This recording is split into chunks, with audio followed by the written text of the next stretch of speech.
ശ്രുതികട hallelujah.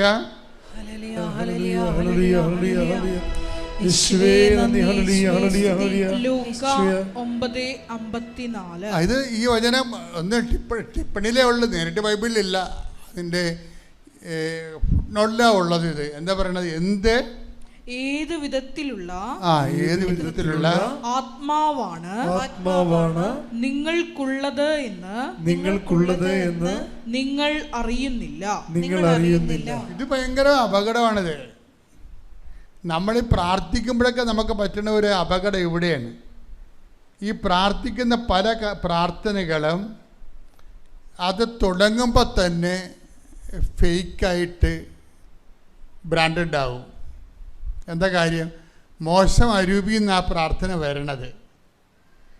അത് എപ്പോഴും നിങ്ങൾ ഈ നാട്ടുകാരോടും ഈ മാവേലി സ്റ്റോറിലും ത്രിവേണി സ്റ്റോറിലൊക്കെ പോയിട്ട് വായി തന്നുന്ന കാശുണ്ടെങ്കിൽ കാണണമെല്ലാം മേടിക്കണമല്ല ഈ പ്രാർത്ഥന എന്ന് പറയണത്. പ്രാർത്ഥന വാ പൊളിക്കുമ്പോൾ തന്നെ നിങ്ങൾ ആരാണെന്നുള്ളതിനെക്കുറിച്ച് അടിച്ച് കർത്താവിലേക്ക് വരും. അതാ വിഷയം. നിങ്ങൾ എന്ത് പ്രാർത്ഥിക്കണം എന്നല്ല പ്രശ്നം, ഈ പ്രാർത്ഥിക്കുന്ന ആളാരാണെന്നാണ് നോക്കണം ബൈബിള്. ഇത് ഭയങ്കര സീരിയസാണ്. നിങ്ങൾ എന്ത് പ്രാർത്ഥിക്കണം എന്നല്ല വിഷയം, പ്രാർത്ഥിക്കുന്ന ആളാരാണെന്നാണ് ആദ്യമേ സ്കാൻ ചെയ്യണത്. പ്രാർത്ഥിക്കാൻ പറ്റുന്ന ആത്മാക്കളുണ്ട് സ്റ്റേജ്. കാര്യം ഇപ്പോൾ ദുഷ്ടാരൂപി എന്നുണ്ട്. ദുഷ്ടാരൂപി അതിന് പ്രാർത്ഥിക്കാൻ പറ്റത്തില്ല. അത് ഉടമ്പടി എടുത്തിട്ടും കാര്യമില്ല. നമ്മുടെ കടലാസ് പോകുന്നില്ല. അത് എന്താ പ്രയോജനം? കയ്യിരിക്കണം മൊത്തം ദുഷ്ടത്തരായിരിക്കും. ദുഷ്ടത എന്താ വിഷയത്തിൽ ചില കർത്താവ് ആൾക്കാരെ ശിഷ്യന്മാരെ സുവിശേഷകരൊക്കെ പറഞ്ഞു വിടുമ്പോൾ എന്താ പറയണത്?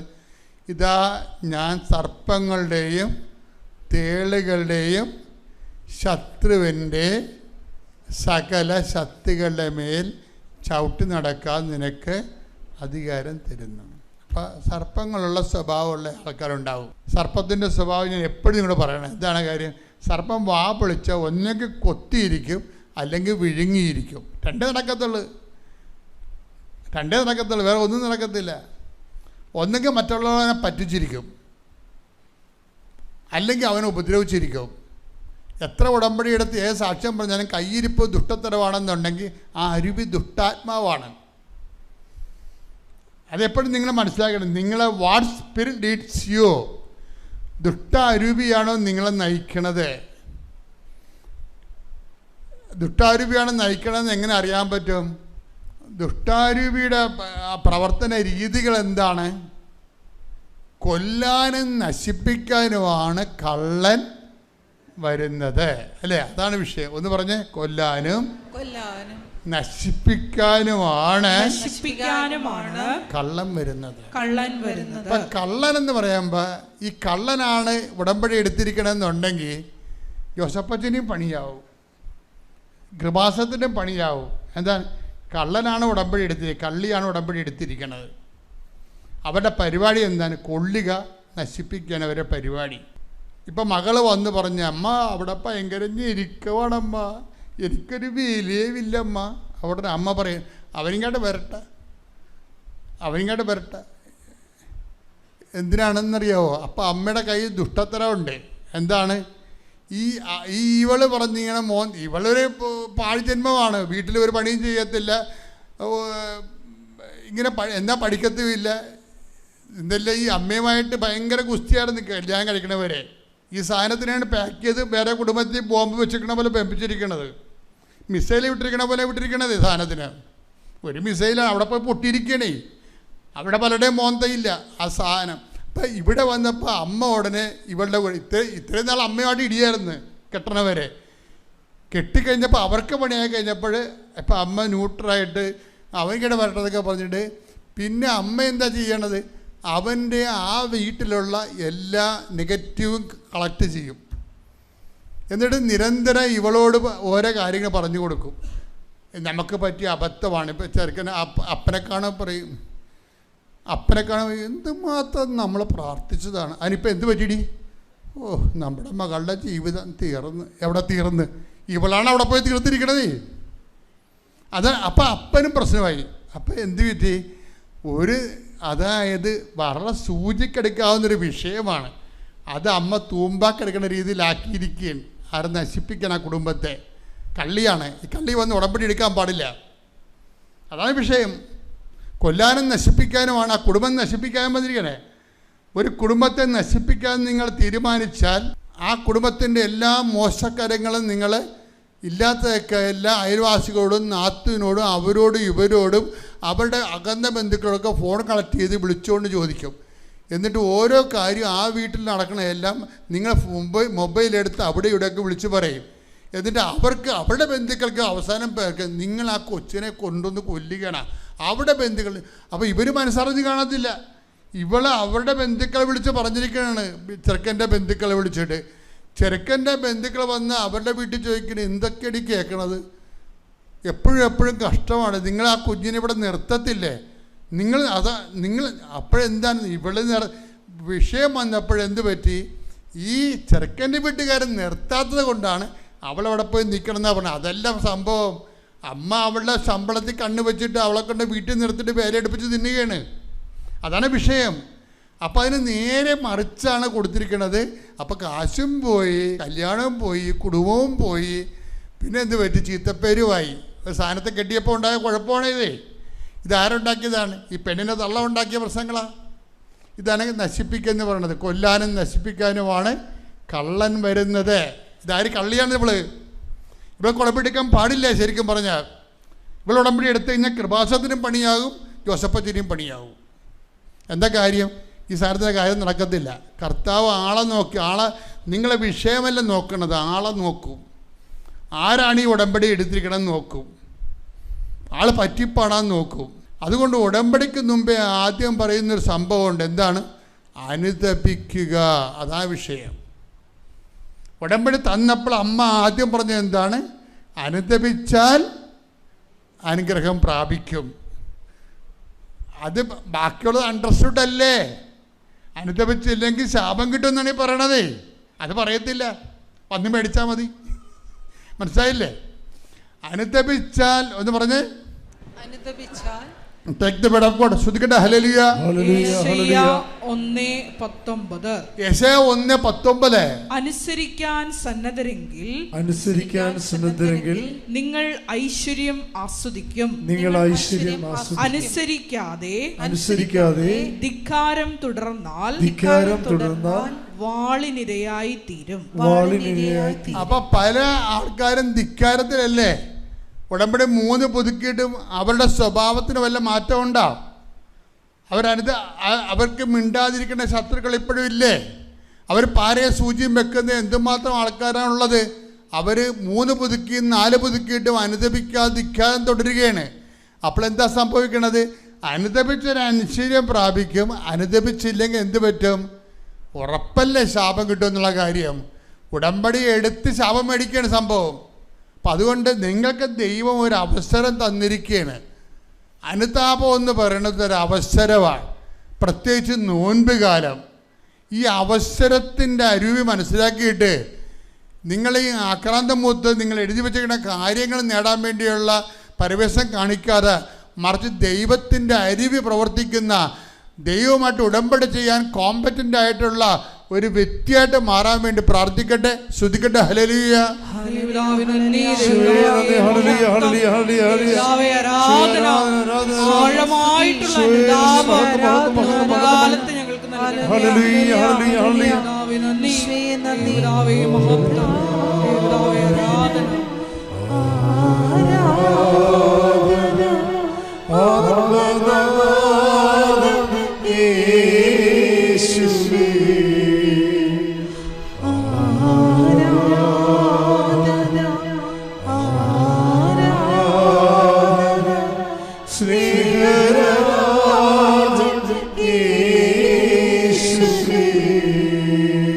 പരിശുദ്ധ പരമ ദിവ്യകാരുണ്യത്തിന് ആരാധനയും സ്തുതിയും പുകഴ്ചയും ഉണ്ടായിരിക്കട്ടെ. പരിശുദ്ധ പരമ ദിവ്യകാരുണ്യത്തിന് ആരാധനയും സ്തുതിയും പുകഴ്ചയും ഉണ്ടായിരിക്കട്ടെ. കൃപാസന മാതാവിന് ഞങ്ങളുടെ കുടുംബത്തിൻ്റെ 1000 നന്ദി.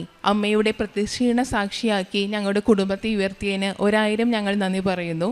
എൻ്റെ പേര് മേരി ജോയൽ. ഞാൻ എറണാകുളത്ത് നിന്ന് വരുന്നു. ഇടവക ചാത്തിയാത്ത് മൗണ്ട് കാർമൽ ചർച്ച്. ഞാൻ ഉടമ്പടി ആദ്യമായി എടുത്തത് ഏപ്രിൽ 23, 2022 അതിനു മുന്നേ 2020 മുതൽ ഞാൻ ഓൺലൈൻ ഉടമ്പടി എടുത്ത് ഉടമ്പടി ജീവിതമാണ് നയിച്ചുകൊണ്ടിരിക്കുന്നത്. ഇപ്പോൾ ഏകദേശം 6 കൊല്ലത്തോളമായി ഇപ്പോൾ ഒരു ഉടമ്പടി ജീവിതമാണ് ഞാൻ നയിച്ചുകൊണ്ടിരിക്കുന്നത്. ഈ അടുത്ത കാലത്ത് എനിക്ക് ലഭിച്ച സാക്ഷ്യങ്ങൾ ഇതിപ്പോൾ അൾത്താരയിൽ സാക്ഷ്യം പറയാൻ മാതാവ് എനിക്ക് അവസരം നൽകുന്നത് ഇത് 4ാം തവണയാണ്. 15 തവണ എനിക്ക് ഉടമ്പടി പുതുക്കാനും മാതാവ് അനുഗ്രഹിച്ചു. കഴിഞ്ഞ കൊല്ലം 2025 സെപ്റ്റംബർ 8 എനിക്ക് ലഭിച്ച 2 വലിയ അനുഗ്രഹങ്ങളാണ് ഞാൻ ആദ്യമേ സാക്ഷ്യം. മാതാവിൻ്റെ ദിവസം എനിക്ക് മാതാവ് ചെയ്തു തന്ന വലിയ 2 കാര്യങ്ങളാണ് സാക്ഷ്യപ്പെടുത്താനാണ് ഞാൻ ഇപ്പോൾ അൾത്താരയിൽ നിൽക്കുന്നത്. ഒന്നാമത്തെ കാര്യം എൻ്റെ ഫാദറിന് കിട്ടിയ സൗഖ്യമായിരുന്നു. സെപ്റ്റംബർ 8 എൻ്റെ ഡാഡി ആ ദിവസം അഡ്മിറ്റഡ് ആയിരുന്നു ഹോസ്പിറ്റലിൽ. ഡയബറ്റീസ് ഫുഡ് ഇൻഫെക്ഷൻ ആയത് കാരണം ഡാഡി ഹോസ്പിറ്റലിൽ ആ ദിവസം അഡ്മിറ്റഡ് ആയിരുന്നു. ഡാഡിയുടെ ഇൻഫെക്ഷൻ ഒരു രീതിയിലും കുറയുന്നില്ലായിരുന്നു. ആദ്യം ഇഞ്ചക്ഷൻ ചെയ്തു, പിന്നീട് ട്രിപ്പിട്ടു, ആൻറ്റിബയോട്ടിക്സ് ട്രിപ്പിട്ടു. എന്ത് ചെയ്തിട്ടും ഇൻഫെക്ഷൻ ഒട്ടും കുറയുന്നില്ല. അപ്പോൾ ഡോക്ടേഴ്സിന് ഒന്നും ചെയ്യാൻ പറ്റാത്ത സാഹചര്യമായിരുന്നു. ഡാഡി ഹോസ്പിറ്റൽ അഡ്മിറ്റായി എന്നറിഞ്ഞപ്പോൾ മുതൽ തന്നെ എനിക്ക് മനസ്സിൽ അച്ഛൻ, ഇവിടുത്തെ ജോസഫ് അച്ഛൻ നമ്മുടെ ഓൺലൈൻ റിട്രീറ്റിൽ എപ്പോഴും പറയാറുള്ള ഒരു കാര്യമാണ് ഓർമ്മ വന്നത്. കാരണം കൃപാസനത്തിൽ 2004 മാതാവ് പ്രത്യക്ഷപ്പെട്ടതല്ല, പ്രത്യക്ഷപ്പെടുത്തിയതാണ്. ഇവിടുത്തെ ജപമാല അത്രയും 1 കൊല്ലം നീണ്ടു നിന്ന അഖണ്ഡ ജപമാലയുടെ അവസാനമായിരുന്നു മാതാവ് പ്രത്യക്ഷപ്പെട്ടത്.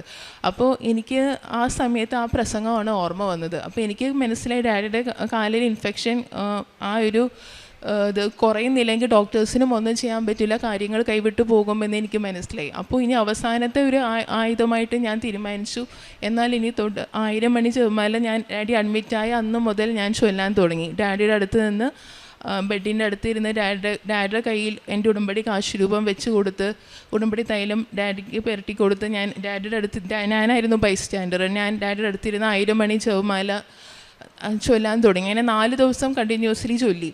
എന്നിട്ട് 5ാം ദിവസം പ്രത്യക്ഷീകരണ പ്രാർത്ഥന കഴിഞ്ഞപ്പോൾ ഞാൻ ഇങ്ങനെ മാതാവിനോട് പ്രാർത്ഥിച്ചു. 5ാം ദിവസമായി ഇൻഫെക്ഷൻ ഒട്ടും കുറവില്ല, ഇങ്ങനെ പോയാൽ എന്ത് ചെയ്യും? അപ്പോൾ അങ്ങനെ പ്രാർത്ഥിച്ചുകൊണ്ട് ഞാൻ ബൈബിൾ തുറന്നപ്പോൾ എനിക്ക് കിട്ടിയ വചനം 2 കൊറിന്ത്യൻസ് 13:1 അതായത് ഇത് മൂന്നാം തവണയാണ് ഞാൻ നിങ്ങളെ സന്ദർശിക്കാൻ വരുന്നത്.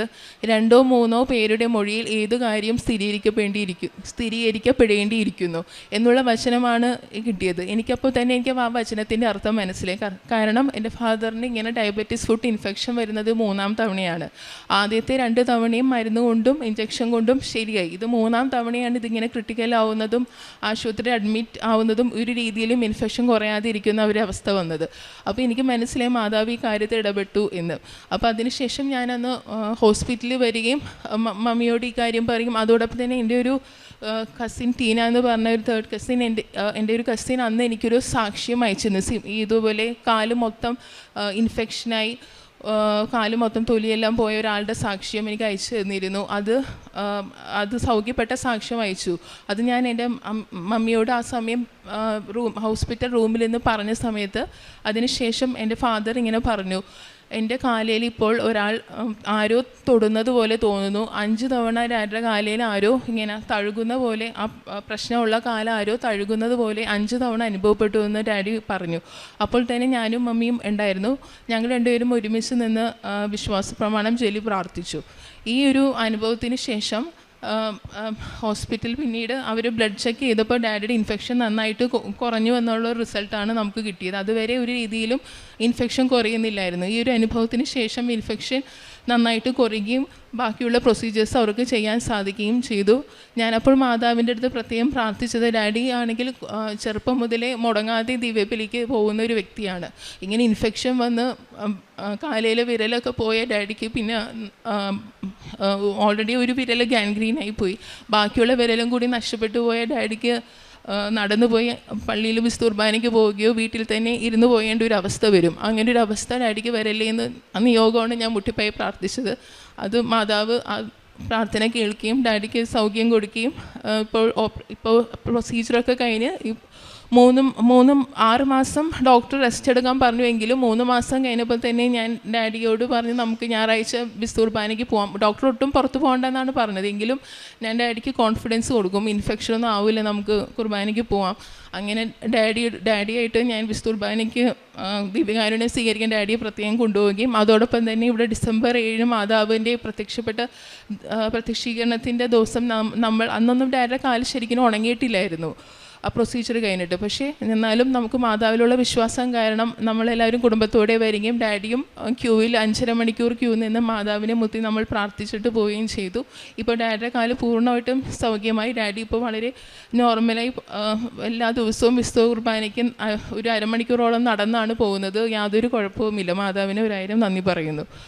രണ്ടാമത്തെ സാക്ഷ്യം എനിക്ക് അന്നേ ദിവസം തന്നെ എനിക്ക് എൻ്റെ ഓഫീസിൽ എനിക്ക് ലഭിച്ച വലിയൊരു അനുഗ്രഹമാണ്. കാരണം അന്നേ സമയം ഞങ്ങളുടെ കമ്പനി ലേ ഓഫ് പ്രഖ്യാപിച്ചിരുന്നു. കറക്റ്റ് ആ സമയത്താണ് ഞാൻ വർക്ക് ചെയ്തിരുന്ന പ്രോജക്റ്റ് വർക്ക് അതൊരു നോർമലി ആ പ്രോജക്റ്റ് വർക്ക് നോർമലി തീർന്നു. അത് ഓഗസ്റ്റ് മാസത്തോടെ നമ്മൾ ഓൾറെഡി നമ്മളെ ആ പ്രൊജക്റ്റിൽ നിന്ന് റിലീസ് വരുമെന്ന് നമ്മൾ പ്രതീക്ഷിച്ചിരുന്നതാണ്. പക്ഷേ ആ സമയം കമ്പനി ലേ ഓഫ് പറഞ്ഞപ്പോൾ ആ സമയത്ത് ബെഞ്ചിൽ പോയ എനിക്ക് ആകെ പ്രശ്നമാണ്. കാരണം ലേ ഓഫ് ഡിക്ലെയർ ചെയ്ത് കഴിഞ്ഞാൽ പിന്നെ നമുക്ക് പുതിയ പ്രോജക്റ്റ് കിട്ടാൻ ബുദ്ധിമുട്ടാണ്. അപ്പോൾ മാതാവിനോട് ഞാൻ പ്രത്യേകം പ്രാർത്ഥിച്ചു. അതോടൊപ്പം തന്നെ അച്ഛൻ ധ്യാനപ്രസംഗത്തിൽ പറഞ്ഞ കാര്യം എനിക്ക് ഓർമ്മ വന്നു. നീരാഞ്ജനം ചെയ്ത് ദൈവത്തിന് സമർപ്പിച്ചതെല്ലാം ദൈവത്തിൻ്റേതാണ്, ദൈവത്തിൻ്റെ എല്ലാം ദൈവജനത്തിൻ്റേതാണ്. അപ്പോൾ ആ ഒരു വിശ്വാസത്തോടെ ഞാൻ അവിടെയെല്ലാം ഒപ്പിട്ട് പ്രാർത്ഥിച്ചു, മാതാവി ഈ കമ്പനിയിൽ നിന്ന് എന്നെ പിരിച്ചുവിടുന്നവരുടെ കൂട്ടത്തിൽ എൻ്റെ പേരൊന്നും വരല്ലേ, എന്നെ കാത്തുകൊള്ളണേ എന്ന് പ്രാർത്ഥിച്ചു. കാരണം ഞാൻ പൂർണ്ണമായി വിശ്വസിച്ച് ആ ജോലി എനിക്ക് നൽകിയത് ദൈവമാണ്. അപ്പോൾ ദൈവം അറിയാതെ എന്നെ ആ കമ്പനിയിൽ നിന്ന് ആർക്കും പിരിച്ചുവിടാൻ പറ്റില്ല എന്നുള്ള വിശ്വാസത്തോടെ ഞാൻ പ്രാർത്ഥിച്ചു. അപ്പോൾ ഈ സെപ്റ്റംബർ 8 വൈകുന്നേരം ഒരു മീറ്റിംഗ് ഉണ്ടായിരുന്നു.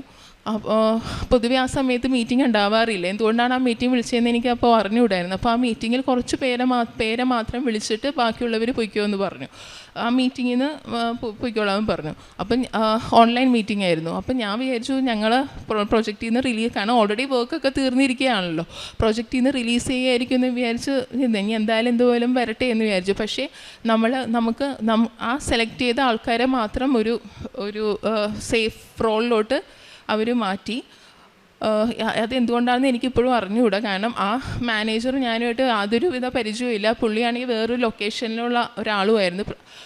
ആ മാനേജറും ഞാനുൾപ്പെടെ കുറച്ച് പേരെ വേറൊരു പുതിയ റോളിലോട്ട് 2 മാസത്തേക്ക് മാറ്റി. ശരിക്കും ആ ഒരു സമയമാണ് കൂടുതൽ പ്രശ്നമുള്ള സമയം. ആ ഒരു ജോലിയൊന്നും നഷ്ടപ്പെടാതെ മാതാവ് എനിക്ക് പരിപൂർണ സംരക്ഷണം നൽകി. അതിന് ഞാൻ മാതാവിന് 1000 നന്ദി പറയുന്നു. മൂന്നാമത്തെ എനിക്ക് പറയാനുള്ള സാക്ഷ്യം എൻ്റെ മോനെ കുറിച്ചാണ്. എൻ്റെ മോൻ്റെ കണ്ണിലൊരു കുരു വന്നിരുന്നു. അപ്പോൾ എൻ്റെ ഹസ്ബൻഡ് പറഞ്ഞിട്ടുണ്ട്, ഹസ്ബൻഡ് കുഞ്ഞിലെ കണ്ണിൽ ഇങ്ങനെ കുരു വന്നിട്ടുണ്ട്. അത് സർജറി ചെയ്ത് മാത്രമാണ് നീക്കാൻ സാധിച്ചത്. അപ്പോൾ സർജറി ചെയ്തതിന് ശേഷമാണ് ഹസ്ബൻഡിൻ്റെ കണ്ണിനും കാഴ്ചയ്ക്ക് ഇങ്ങനെ വരികയും കണ്ണാടി വയ്ക്കുകയും ചെയ്യേണ്ടി വന്നത്.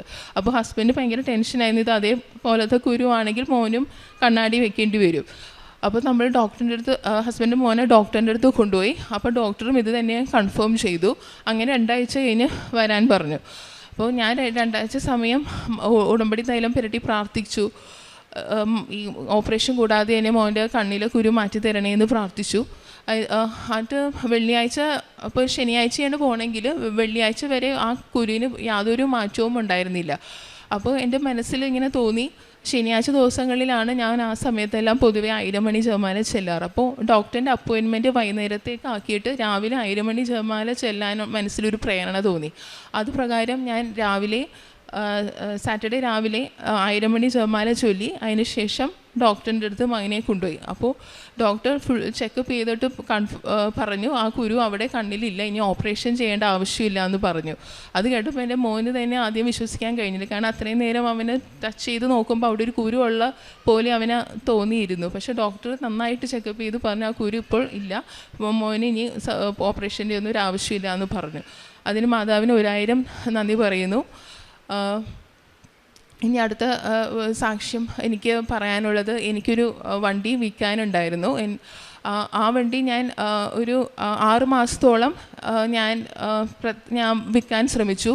OLXിലൊക്കെ ഇട്ടു. ഒരു കാര്യമായൊരു റെസ്പോൺസും കിട്ടിയില്ല. അപ്പോഴെല്ലാം ഞാൻ എൻ്റെ മെറിറ്റിൽ തന്നെയാണ് ആശ്രയിച്ചത്. OLXിലൊക്കെ ഇട്ട് വിറ്റു പോകരുത്, ഇതിനു വേണ്ടി ഇനിയിപ്പോൾ പ്രത്യേകിച്ച് പ്രാർത്ഥിക്കേണ്ട ഒരു ആവശ്യവുമില്ല എന്നുള്ളൊരു ചിന്തയായിരുന്നു. പക്ഷേ 6 മാസം കഴിഞ്ഞിട്ടും ഒന്നും നടക്കുന്നില്ല, മര്യാദയ്ക്കുള്ളൊരു റെസ്പോൺസ് പോലും കിട്ടുന്നില്ല. അപ്പോൾ ഞാൻ ആയുധം വെച്ചു കീഴടങ്ങി. ഞാൻ മാതാവിൻ്റെ അടുത്ത് പറഞ്ഞു, ഇനിയിപ്പോൾ ദൈവത്തിൻ്റെ ഒരു സഹായം ഇല്ലാതെ നടക്കില്ല എന്ന് എനിക്ക് ഉറപ്പായി. അപ്പോൾ ഞാൻ മാതാവിനോട് പറഞ്ഞു, എന്നാണ് ഇനി അൾത്താരയിൽ കയറി സാക്ഷ്യം പറയാൻ എനിക്ക് ഭാഗ്യമുള്ളത്, അന്ന് ഞാൻ സാക്ഷ്യം പറഞ്ഞോളാം, ഇതൊന്ന് വിറ്റ് തരണേ എന്ന് പ്രാർത്ഥിച്ചു. ഇങ്ങനെ പ്രാർത്ഥിച്ച് വീണ്ടും ഞാൻ OLXിൽ ഒന്നും കൂടി ഇട്ടു. അതിട്ട് ഒരു മണിക്കൂറിനുള്ളിൽ തന്നെ ഒരാൾ എൻക്വയറി വരികയും അന്നേ ദിവസം തന്നെ അയാൾ വന്ന് ആ വണ്ടി എടുത്തോളാമെന്ന് ഓക്കെ പറയുകയും ചെയ്തു. അപ്പോൾ എനിക്ക് ആകെ ഉണ്ടായിരുന്നൊരു ഡിമാൻഡ് RC ആ പുതിയ വാങ്ങിക്കുന്ന ആളുടെ പേരിലോട്ട് മാറ്റിയാലേ വണ്ടി കൊടുക്കുകയുള്ളൂ എന്നായിരുന്നു. അപ്പോൾ ആ ഒരു ഡിമാൻഡ് പുള്ളി അംഗീകരിച്ചു. പക്ഷേ ഉടനെ ഇത് നടത്തണമെന്ന് പറഞ്ഞു. ഇത് ട്രാൻസ്ഫർ പ്രോസസ്സ് ഇനീഷ്യേറ്റ് ചെയ്യണമെന്ന് പറഞ്ഞു. അപ്പോൾ എൻ്റെ വീട്ടിലന്ന് ഹസ്ബൻഡ് അപ്പോൾ ആ തലേന്നാണ് ബാംഗ്ലൂർ പോയത്. അപ്പോൾ ഇനി 1-2 ആഴ്ച കഴിഞ്ഞാലേ വരുള്ളൂ.